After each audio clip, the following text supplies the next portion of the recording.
নমস্কাৰ মই এপলিন আৰু এই মুহূৰ্তত লৈ আহিছো জে কলিবল ফাৰ্ষ্ট অন টাইম 8 উজনিত এটাও মিয়া কোনো কাৰণত থাকিব নোৱাৰিব ৰাতি ৰাতি আন্ধাৰৰ সুযোগ লৈ দুৰ্বৃত্তই যি বেনাৰ ফালি পেলাইছিল মিয়া বিৰোধী সেই ঘটনাক লৈ এতিয়া পুনৰ হৰব হৈ উঠিছে খিলঞ্জীয়া দল সংগঠন আৰু কৈছে যে কাইলৈৰ পৰা উজনি অসমত 100ৰো অধিক মিয়া বিৰোধী বেনাৰ লগোৱা হ'ব 8 তাৰিখে গনি 100 মিয়াই এৰিব লাগিব উজনি অসম 8 তাৰিখৰ বাবে সময়সীমা বান্ধি দিয়া হৈছে 8 ফেব্ৰুৱাৰীত গনি 100 মিয়া উজনি অসমৰ পৰা খেদি দিয়া হ'ব আৰু মিয়াৰ বিৰুদ্ধে হৰব হৈ পৰিছে এতিয়া পুনৰ জাতীয় সংগ্ৰামী সেনা লৈছে এই মুহূৰ্তত জে কলিবল ফাৰ্ষ্ট অন টাইম 8 উজনি অসমত এটাও মিয়া থাকিব নোৱাৰিব উজনি অসমত কোনো কাৰণত মিয়া থাকিবলৈ দিয়া নহয় পুনৰ হৰব হৈ উঠিছে আমাৰ সংগ্ৰাম চলি থাকিবই মিয়াৰ বিৰুদ্ধে এনেধৰণে এতিয়া খিলঞ্জীয়া সংগঠন পুনৰ হৰব হৈ উঠিছে উজনি অসমত মিয়াৰ বিৰুদ্ধে হাজাৰ ধুমুহা আহিলেও শক্তি প্ৰয়োগ কৰিলেও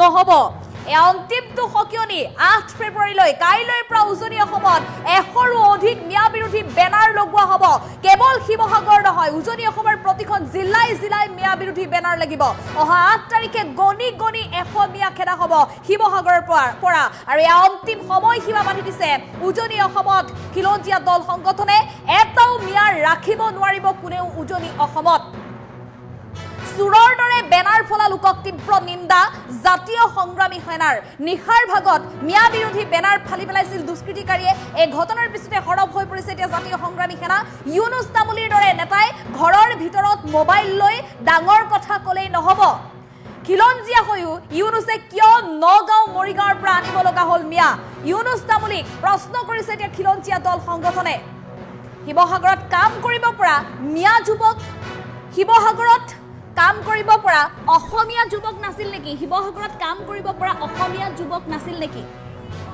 ইউনুছ তামুলীৰ দৰে মানুহে ধৰ্মক প্ৰাধান্য দিয়ে জাতিক নহয় আৰু এনেধৰণে এতিয়া ইউনুছ তামুলীৰ বিৰুদ্ধে প্ৰচণ্ড ক্ষোভ প্ৰকাশ কৰি জাতীয় সংগ্ৰামী সেনাৰ তৰফৰ পৰা সিটু বৰুৱাই কৰিছে ডাঙৰ মন্তব্য আমি পুনৰ কৈছো এই মুহূৰ্তত ডাঙৰ খবৰ সমগ্ৰ উজনি অসমত মিয়া বিৰোধী অভিযান অব্যাহত আছে উজনি অসমত ভাড়া ঘৰে খিলঞ্জীয়া দল সংগঠনে চলাইছে মিয়া বিচাৰি অভিযান প্ৰতিটো প্ৰান্ততে মিয়া বিচাৰি অভিযান অব্যাহত ৰাখিছে খিলঞ্জীয়া দল সংগঠনসমূহে আৰু ইয়াৰ পিছতে এতিয়া খিলঞ্জীয়া দল সংগঠনসমূহে শিৱসাগৰকে ধৰি উজনি অসমৰ বিভিন্ন প্ৰান্তত আৰিছিল মিয়া বিৰোধী বেনাৰ বিশেষ শ্লোগান লৈ মিয়া বিৰোধী বেনাৰ আৰিছিল খিলঞ্জীয়া দল সংগঠনসমূহে মিয়া খেদক শ্লোগান লৈ এই বেনাৰ আৰিছিল খিলঞ্জীয়া দল সংগঠনসমূহে কিন্তু নিশাৰ ভাগত দুষ্কৃতিকাৰীয়ে সকলো বেনাৰ ফালি পেলাইছিল নিশাৰ ভাগত দুষ্কৃতিকাৰীয়ে বেনাৰ ফলাৰ পিছতে এতিয়া পুনৰ হৰব হৈ উঠিছে প্ৰতিটো খিলঞ্জীয়া দল সংগঠন আৰু এইবাৰ অন্তিমবাৰৰ বাবে সকিয়নি প্ৰদান কৰিছে মিয়াক যি ইউনুছ তামুলীয়ে ফেচবুক মাধ্যমেৰে প্ৰত্যাহ্বান জনাইছিল যি ইউনুছ তামুলীয়ে 100 মিয়া উজনি অসমলৈ লৈ আহিম বুলি প্ৰত্যাহ্বান জনাইছিল সেই ইউনুছ তামুলীক এতিয়া পুনৰ সকিয়নি প্ৰদান কৰিছে খিলঞ্জীয়া দল সংগঠনৰ তৰফৰ পৰা ইউনুছ তামুলী প্ৰকৃততে এগৰাকী খিলঞ্জীয়া মুছলমান কিন্তু খিলঞ্জীয়া মুছলমান হৈ নগাঁও মৰিগাঁৱৰ পৰা তেওঁৰ মিয়া কিয় আনিব লগা হ'ল কাম কৰিবলৈ শিৱসাগৰ বা উজনি অসমৰ বিভিন্ন প্ৰান্তত নাই নেকি কোনো অসমীয়া যুৱক কাম কৰিব পৰা গতিকে এনেধৰণৰ প্ৰশ্ন উত্থাপন কৰিছে এতিয়া ইউনুছ তামুলীলৈ ইউনুছ তামুলীৰ পৰা বিচাৰিছে তাৰ উত্তৰ খিলঞ্জীয়া দল সংগঠনে খিলঞ্জীয়া দল সংগঠনৰ তৰফৰ পৰা ইউনুছ তামুলীৰ সেই মন্তব্যক লৈ ইউনুছ তামুলীৰ সেই উদ্ভট মন্তব্যক লৈ এতিয়া সকিয়নি প্ৰদান কৰাৰ সমান্তৰালভাৱে অন্তিম সময় জনাই প্ৰত্যাহ্বান জনাইছে ইউনুছ তামুলীক যে অহা 8 তাৰিখৰ ভিতৰত গনি এটাকৈ গনি 100টা মিয়া খেদাই দিয়া হ'ব উজনি অসমৰ পৰা আৰু কাইলৈৰ পৰা দুষ্কৃতিকাৰীয়ে মাত্ৰ এখন বেনাৰ ফালিছে কিন্তু কাইলৈৰ পৰা কেৱল শিৱসাগৰ জিলাতে নহয় উজনি অসমৰ প্ৰতিখন জিলাতেই থাকিব মিয়া বিৰোধী বেনাৰ পোষ্টাৰ প্ৰতিগৰাকী অসমীয়া ওলাই আহিব মিয়া বিৰোধী বেনাৰ পোষ্টাৰেৰে মিয়া খেদিবৰ বাবে গতিকে এই অভিযান চলি থাকিব আৰু এই অভিযান চলি থকাৰ সমান্তৰালভাৱে কোনো কাৰণত যাতে মিয়া বিৰোধী অভিযানত বাধা দিব নোৱাৰে দুষ্কৃতিকাৰীয়ে তাৰ বাবেও এতিয়া কঠোৰ হৈ পৰিছে তাৰ বাবেও হৰব হৈ পৰিছে এনেধৰণে খিলঞ্জীয়া দল সংগঠন আৰু পুনৰবাৰ মিয়া বিৰোধী অভিযান অব্যাহত ৰখাৰ হুংকাৰ প্ৰদান কৰি জাতীয় সংগ্ৰামী সেনাৰ তৰফৰ পৰা তীব্ৰ গৰ্জন দেখিবলৈ পোৱা গৈছে খিলঞ্জীয়া সংগঠনৰ নেতা সিটু বৰুৱাই কৰিছে ডাঙৰ মন্তব্য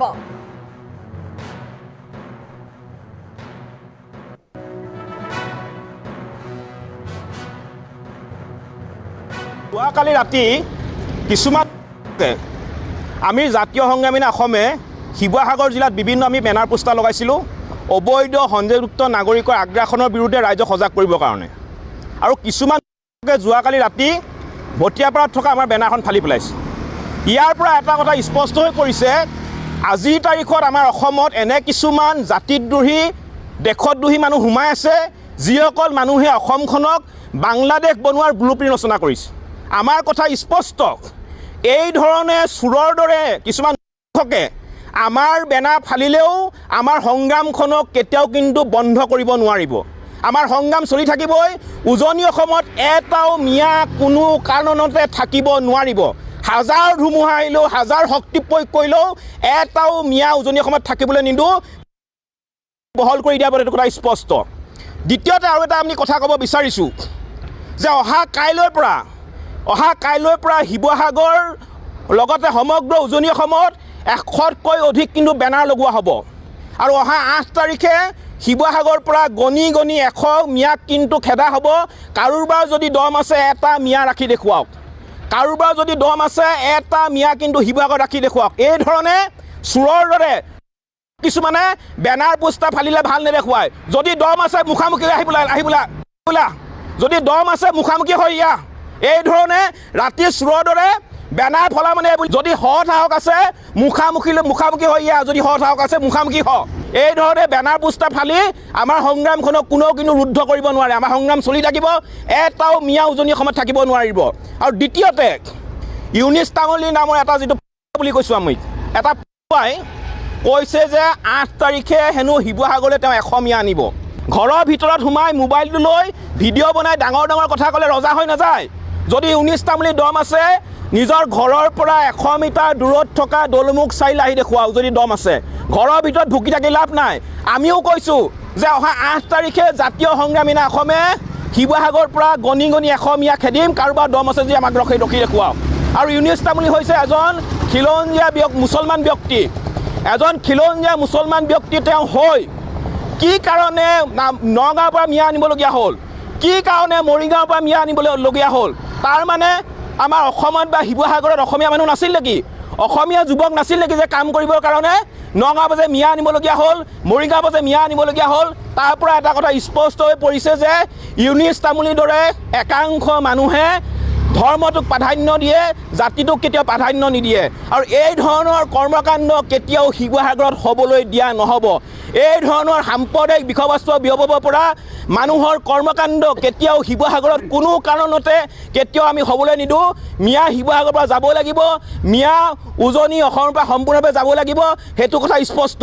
আৰু আমাৰ বেনাৰ ফালি কোনোবা যদি ভাবিছে আমাৰ সংগ্ৰামখনক ৰখাব পৰা হ'ব, কেতিয়াও ৰখাব পৰা নহয়। বুলি ক'লোঁ কেতিয়াও ৰখাব পৰা নহয়। আমাৰ সংগ্ৰাম চলি থাকিব। যোৱাকালি ৰাতি কিছুমান আমি জাতীয় সংগ্ৰামী অসমে শিৱসাগৰ জিলাত বিভিন্ন আমি বেনাৰ পোষ্টাৰ লগাইছিলোঁ অবৈধ সন্দেহযুক্ত নাগৰিকৰ আগ্ৰাসনৰ বিৰুদ্ধে ৰাইজক সজাগ কৰিবৰ কাৰণে আৰু কিছুমান যোৱাকালি ৰাতি ভটিয়াপাৰাত থকা আমাৰ বেনাৰখন ফালি পেলাইছে। ইয়াৰ পৰা এটা কথা স্পষ্ট হৈ পৰিছে, আজিৰ তাৰিখত আমাৰ অসমত এনে কিছুমান জাতিদ্ৰোহী দেশদ্ৰোহী মানুহ সোমাই আছে যিসকল মানুহে অসমখনক বাংলাদেশ বনোৱাৰ ব্লুপ্ৰিণ্ট ৰচনা কৰিছে। আমাৰ কথা স্পষ্ট, এই ধৰণে চোৰৰ দৰে কিছুমান লোকে আমাৰ বেনাৰ ফালিলেও আমাৰ সংগ্ৰামখনক কেতিয়াও কিন্তু বন্ধ কৰিব নোৱাৰিব। আমাৰ সংগ্ৰাম চলি থাকিবই। উজনি অসমত এটাও মিয়া কোনো কাৰণতে থাকিব নোৱাৰিব। হাজাৰ ধুমুহা আহিলেও হাজাৰ শক্তি প্ৰয়োগ কৰিলেও এটাও মিয়া উজনি অসমত থাকিবলৈ নিদিওঁ, বহল কৰি দিয়া এইটো কথা স্পষ্ট। দ্বিতীয়তে আৰু এটা আমি কথা ক'ব বিচাৰিছোঁ যে অহা কাইলৈৰ পৰা শিৱসাগৰ লগতে সমগ্ৰ উজনি অসমত 100তকৈ অধিক কিন্তু বেনাৰ লগোৱা হ'ব আৰু অহা 8 তাৰিখে শিৱসাগৰৰ পৰা গণি 100 মিয়াক কিন্তু খেদা হ'ব। কাৰোবাৰ যদি দম আছে এটা মিয়া ৰাখি দেখুৱাওক, কাৰোবাৰ যদি দম আছে এটা মিয়া কিন্তু শিৱসাগৰ ৰাখি দেখুৱাওক। এই ধৰণে চোৰৰ দৰে কিছুমানে বেনাৰ পোষ্টাৰ ফালিলে ভাল নেদেখুৱায়। যদি দম আছে মুখামুখি আহিবোলা যদি দম আছে মুখামুখি হৈ ইয়া। এই ধৰণে ৰাতি চোৰৰ দৰে বেনাৰ ফলা মানে যদি সাহস আছে মুখামুখি হৈ ইয়া, যদি সাহস আছে মুখামুখি হ। এই ধৰণে বেনাৰ পোষ্টাৰ ফালি আমাৰ সংগ্ৰামখনক কোনেও কিন্তু ৰুদ্ধ কৰিব নোৱাৰে। আমাৰ সংগ্ৰাম চলি থাকিব, এটাও মিয়া উজনি অসমত থাকিব নোৱাৰিব। আৰু দ্বিতীয়তে ইউনিছ তামুলী নামৰ এটা যিটো বুলি কৈছোঁ আমি, এটা কৈছে যে 8 তাৰিখে হেনো শিৱসাগৰলৈ তেওঁ 100 মিয়া আনিব। ঘৰৰ ভিতৰত সোমাই মোবাইলটো লৈ ভিডিঅ' বনাই ডাঙৰ ডাঙৰ কথা ক'লে ৰজা হৈ নাযায়। যদি ইউনিছ তামুলী দম আছে, নিজৰ ঘৰৰ পৰা 100 মিটাৰ দূৰত থকা দলমুখ চাৰিআলি আহি দেখুৱাওক যদি দম আছে। ঘৰৰ ভিতৰত ভুকি থাকি লাভ নাই।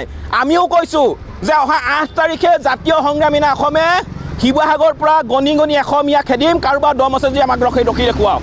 আৰু ইউনিছ তামুলী হৈছে এজন খিলঞ্জীয়া মুছলমান ব্যক্তি, এজন খিলঞ্জীয়া মুছলমান ব্যক্তি তেওঁ হৈ কি কাৰণে নগাঁৱৰ পৰা মিয়া আনিবলগীয়া হ'ল, কি কাৰণে মৰিগাঁৱৰ পৰা মিয়া আনিবলগীয়া হ'ল? তাৰ মানে আমাৰ অসমত বা শিৱসাগৰত অসমীয়া মানুহ নাছিল নেকি? অসমীয়া যুৱক নাছিল নেকি যে কাম কৰিবৰ কাৰণে নগাঁৱৰ পৰা যে মিয়া আনিবলগীয়া হ'ল, মৰিগাঁৱৰ পৰা যে মিয়া আনিবলগীয়া হ'ল? তাৰ পৰা এটা কথা স্পষ্ট হৈ পৰিছে যে ইউনিছ তামুলীৰ দৰে একাংশ মানুহে ধৰ্মটোক প্ৰাধান্য দিয়ে, জাতিটোক কেতিয়াও প্ৰাধান্য নিদিয়ে। আৰু এই ধৰণৰ কৰ্মকাণ্ড কেতিয়াও শিৱসাগৰত হ'বলৈ দিয়া নহ'ব। এই ধৰণৰ সাম্প্ৰদায়িক বিষয়বস্তু বিয়পাব পৰা মানুহৰ কৰ্মকাণ্ড কেতিয়াও শিৱসাগৰত কোনো কাৰণতে কেতিয়াও আমি হ'বলৈ নিদিওঁ। মিয়া শিৱসাগৰৰ পৰা যাব লাগিব, মিয়া উজনি অসমৰ পৰা সম্পূৰ্ণভাৱে যাব লাগিব, সেইটো কথা স্পষ্ট। আৰু আমাৰ বেনাৰ ফালি কোনোবা যদি ভাবিছে আমাৰ সংগ্ৰামখনক ৰখাব পৰা হ'ব, কেতিয়াও ৰখাব পৰা নহয়। বুলি ক'লেও কেতিয়াও ৰখাব পৰা নহয়। আমাৰ সংগ্ৰাম চলি থাকিব। যোৱাকালি ৰাতি কিছুমান আমি জাতীয় সংগ্ৰামী অসমে শিৱসাগৰ জিলাত বিভিন্ন আমি বেনাৰ পোষ্টাৰ লগাইছিলোঁ অবৈধ সন্দেহযুক্ত নাগৰিকৰ আগ্ৰাসনৰ বিৰুদ্ধে ৰাইজক সজাগ কৰিবৰ কাৰণে। আৰু কিছুমান যোৱাকালি ৰাতি ভটিয়াপাৰাত থকা আমাৰ বেনাৰখন ফালি পেলাইছে। ইয়াৰ পৰা এটা কথা স্পষ্ট হৈ পৰিছে, আজিৰ তাৰিখত আমাৰ অসমত এনে কিছুমান জাতিদ্ৰোহী দেশদ্ৰোহী মানুহ সোমাই আছে, যিসকল মানুহে অসমখনক বাংলাদেশ বনোৱাৰ ব্লুপ্ৰিণ্ট ৰচনা কৰিছে।